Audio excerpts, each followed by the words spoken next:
ധർമ്മേന്ദ്ര പ്രധാൻ രാജിവെച്ചിരിക്കുന്നു.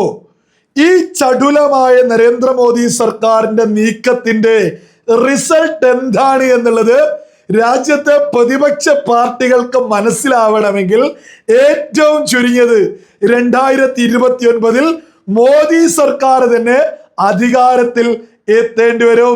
രാജ്യത്തെ പ്രതിപക്ഷ പാർട്ടികളിലെ മുൻനിരയിലേക്ക് മറ്റൊരു പാർട്ടി കൂടി ജനനം കൊണ്ടിരിക്കുന്നു.